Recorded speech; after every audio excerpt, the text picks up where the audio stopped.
Lena's heart raced as she stared at the package on her doorstep. No return address. No clue who had sent it. The brown paper seemed ordinary, yet something about it made the hairs on the back of her neck stand up. With trembling hands, she ripped it open. Inside, a small heart-shaped box lay nestled in dark velvet. As Lena lifted the lid, her breath caught in her throat. Inside was a still-beating human heart, wrapped in a note that read, "I never left." The chill that swept through her body was enough to freeze her blood. Lena had never been able to let go of Daniel. Their love had been effortless. A bond so deep that she had never imagined a life without him. They met during their first year of college, drawn to each other by a shared sense of humor and an unspoken understanding. Daniel had promised her forever, and she believed him. Every day was filled with laughter, dreams of a future together, and plans for a perfect life. Valentine's Day 5 years ago was supposed to be special. They had planned a quiet evening, just the two of them, in the comfort of their apartment. But that night something changed. The argument started over something. Small, misunderstood words, frustrations bubbling to the surface. But it escalated quickly. Hurtful things were said. In the heat of the moment, Daniel stormed off toward the stairs, and the worst happened. A single misstep sent him tumbling down, his body going limp before it even hit the bottom. Lena screamed for help, but it was too late. He was gone. She panicked, too overwhelmed by guilt to think clearly. In a desperate attempt to hide the truth, Lena buried him in their backyard, convincing herself that it was all an accident. Since that night, Lena had tried to move on, but she couldn't. His memory haunted her, even after all these years. She still wore his watch and kept his old love letters, constantly surrounded by reminders of the love she had lost. Every day, his absence ate away at her, and no matter how hard she tried to convince herself to let go, she couldn't. Daniel's death had left her broken, and the grief, the guilt, had never faded. Lena couldn't shake the feeling that something was wrong. It had been years since Daniel's death, but lately, an unease had settled over her. It began with small, inexplicable things.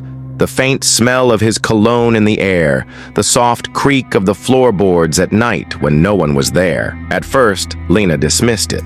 Grief can make you hear things, she told herself, trying to convince her mind that it was just her imagination, but it didn't stop. One evening, after a long day at work, Lena sat down on the couch with a glass of wine. The apartment was quiet, too quiet, the kind of silence that pressed in on her chest.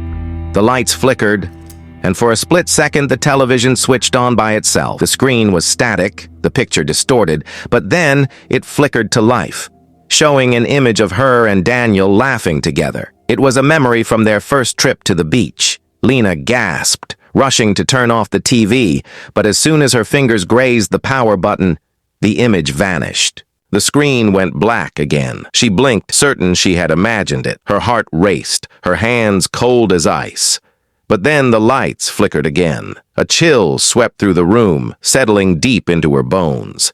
The air seemed heavier, like something was watching her. She shook it off, trying to ignore the sense of dread that was growing. But the strange events didn't stop there. Later that night, while lying in bed, she heard a whisper, a voice that sounded like Daniel's. "I miss you." She shot up, heart pounding, but there was no one in the room. The apartment was silent, except for the sound of her own breath. Lena felt the sudden urge to check her phone. She hadn't gotten any texts or calls that day, but there, on her screen, was a message from a number she didn't recognize. She opened it. "Why didn't you come for me?" Lena's breath caught. In her throat, her pulse quickening. The number had no name attached to it, but the message sent a wave of terror through her. Her mind raced, unable to comprehend what was happening. Could it be a prank? No, it couldn't be. Not this. The room suddenly felt colder, and Lena's gaze fell to the window. She had left it closed, but the glass now showed a faint mist, as though someone was standing outside. She rushed to the window and threw open the curtains, but there was no one there, just the empty street. The whispers continued, soft at first, then louder. She could almost hear them calling her name, Lena. Suddenly, Lena felt the full weight of a presence behind her. Turning, she saw nothing but shadows in the corner of the room, but she knew, deep down, that she was not alone. The haunting, had begun. The haunting continued for days. Lena tried to brush off the strange events, convincing herself they were just figments of her overactive imagination. But every time she closed her eyes, she could hear Daniel's voice, feel his presence.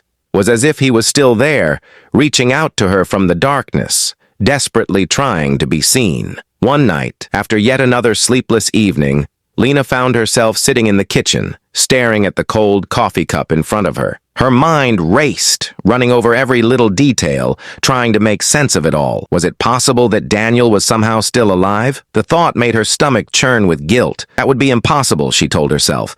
I buried him myself. But the question kept gnawing at her. What if she hadn't really buried him? What if something had gone wrong that night? The apartment felt stifling, suffocating. Lena stood up abruptly and walked to the bookshelf. Her eyes scanned the row of old books and photos that lined the shelves. Her fingers brushed over the surface until she found a small, dusty journal that she had forgotten about. It was Daniel's, one he had kept during their time together. She hadn't read it since the day she found it in the aftermath of his death. But now, desperate for answers, she opened it. Later that night, while lying in bed, she heard a whisper.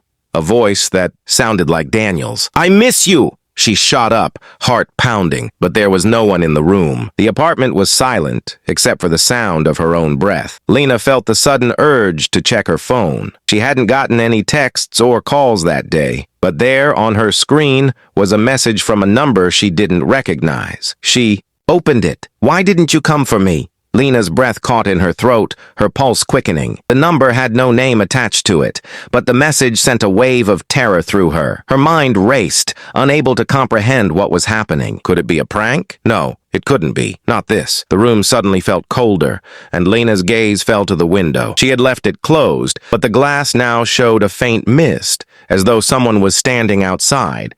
She rushed to the window and threw open the curtains, but there was no one there, just the empty street. The whispers continued, soft at first, then louder. She could almost hear them calling her name. Lena! Suddenly, Lena felt the full weight of a presence behind her. Turning, she saw nothing but shadows in the corner of the room, but she knew, deep down, that she was not alone. The first few pages were filled with mundane notes about his daily life, but then Lena came across something strange. It was an entry dated 2 days before the accident. I've been feeling strange lately. Something is wrong, and I can't shake. This feeling of being watched. Lena doesn't seem to notice, but I swear something is pulling at me. I can't explain it, but I know something is coming for me. Lena's heart skipped a beat. She read the words again, her hands trembling. Something is coming for me.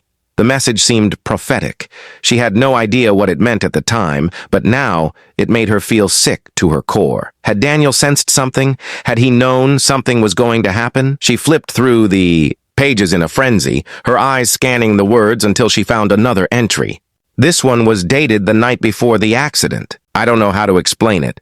There's a darkness I can't escape. I've tried to talk to Lena about it, but she doesn't understand. I don't know what's worse. The feeling that something is following me or the fact that it's starting to feel familiar. I feel like I've lived this before, like I've been here before, and it's getting harder to breathe. Lena felt her stomach twist. She could feel the air in the room growing heavier, pressing down on her chest as she read the words. The sense of dread that Daniel had written about was becoming a reality. She needed answers, and she needed them fast. Suddenly, the apartment door creaked open, and Lena's breath caught in her throat. She hadn't heard anyone enter, but when she turned around, there stood a figure in the doorway. It was Daniel, or at least someone who looked like him. His face was pale, his eyes hollow and dark. His clothes were tattered, and there was a faint trace of dirt on his skin, as if he had crawled out of the grave. Lena's heart pounded in her chest, her breath coming in shallow gasps.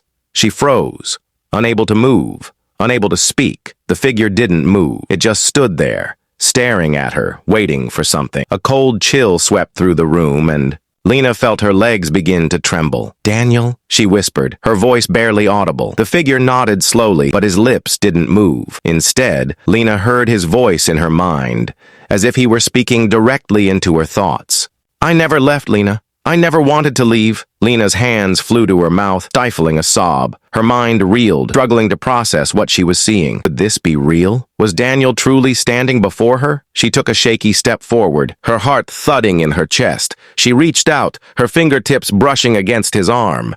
The sensation was cold, unnatural. It wasn't him, not the way she remembered him. But then, another thought crossed her mind. What if he had never truly left? What if his death had been the result of something far darker than an accident? Her mind flashed back to the night of the accident, the argument, the anger, the push that sent Daniel tumbling down the stairs, the look in his eyes before he fell. The realization hit her like a wave. She hadn't just lost Daniel, she had killed him. The guilt that had consumed her for so long, the grief that she thought was a product of losing him, had never truly been about him. It had been about the horrible truth she had buried deep inside herself. She had buried him alive. Her breath came in quick gasps as the memories flooded back. The faint pulse she had felt in his wrist before she buried him. The shallow breaths she had heard him take.